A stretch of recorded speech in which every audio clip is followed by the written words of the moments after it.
নমস্কার দর্শক বন্ধুরা, আমি ঘরোয়া রান্নাঘর থেকে অপর্ণা বলছি। আজকে একটা রেসিপি, খুব সিম্পল নিরামিষ রেসিপি নিয়ে এসেছি আপনাদের সঙ্গে শেয়ার করতে। পনির আমরা সবাই খুব ভালোবাসি খেতে। এই পনিরটাকে আমি আজকে স্টিম করব, ভাপানো পনির ভাপানো রান্না করব। এই আমি এখানে 200 গ্রাম মতো পনির নিয়েছি, আর এইখানে আমি একটু সর্ষে পোস্ত, সাদা সর্ষে, কালো সর্ষে, পোস্ত এই মিশিয়ে নিয়েছি। এটাকে এখন পিষে নেব। এখন এর মধ্যে আমি কি দেব, একটু লবণ অল্প একটু দিলাম, আর একটু হলুদ দিয়ে, আর একটা লঙ্কা দিয়ে এটা পিষে নেব। এবার আমি এটাকে পিষে নিয়ে আসছি, তারপরে দেখাচ্ছি কিভাবে বানাবো। দর্শক বন্ধুরা, এবার আমি পনিরটাকে পিস পিস করে কেটে নেব। আগে কেটে নিয়ে একটু ভাজতে হবে।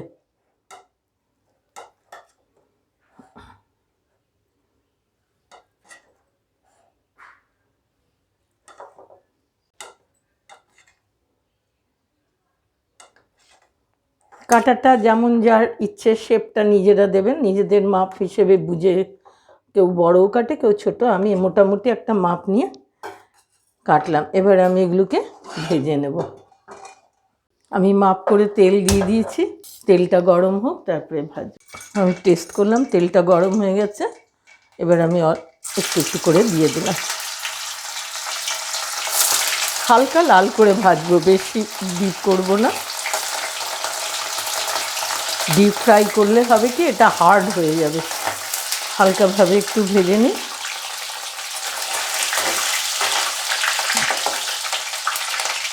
বন্ধুরা, আমি ভাজার সময় না আঁচটাকে একটু কমিয়ে দিয়েছি, ফ্লেমটাকে লো করে দিলাম, যাতে এটা পুড়েও না যায়, আবার হালকা রঙভাবে ভাজা হয়।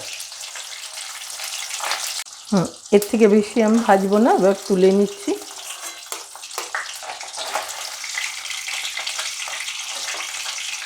আর বাকি কটাও দিয়ে দিলাম এতে।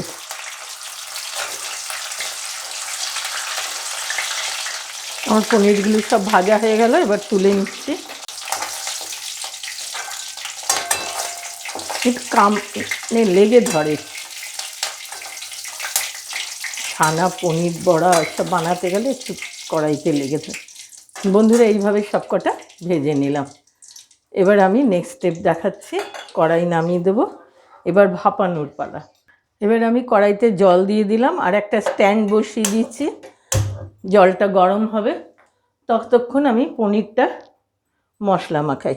এবার এই কন্টেনারটার মধ্যে আমি ভাপাবো, সেই কারণে ওর মধ্যে এই সর্ষে পোস্ত বাটাটা দিয়ে দিলাম।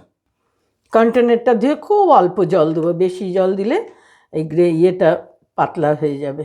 এবার এর মধ্যে আমি খানিকটা তেল দেবো, সর্ষের তেল। এটা সম্পূর্ণ সর্ষের তেলই হয় ভাপানো যে কোনো জিনিসে। এখন দিলাম একটু, দিয়ে একটু এটাকে মিশিয়ে নেব। তার মধ্যে একটু লবণ দেবো, কেন আমি পনির মশলাটা ভাজতে একটু নুন দিয়েছিলাম, 1 টিস্পুন দিলাম। একটু হলুদও দিলাম। এবার একটু দেবো চিনি। সব কিছুর ব্যালেন্স টেস্টের জন্য একটু চিনিটা ভালো দেওয়া, এতে টেস্টটা খুব ব্যালেন্স। এবার সব মিশিয়ে নিলাম ভালো করে, একটু ফেটিয়ে নেওয়ার মতো করে। এবার আমি এতে পনিরগুলো দিয়ে দেবো।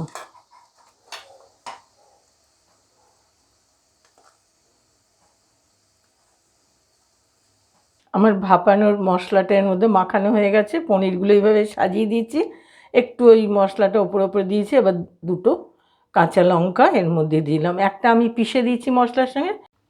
এইভাবে লঙ্কাগুলো সাজিয়ে দিলাম। এবার একটু সর্ষের তেল আবার দিতে হবে, কারণ এটাতেই এর স্বাদ, ঝাঁঝ, টেস্টটা হয়।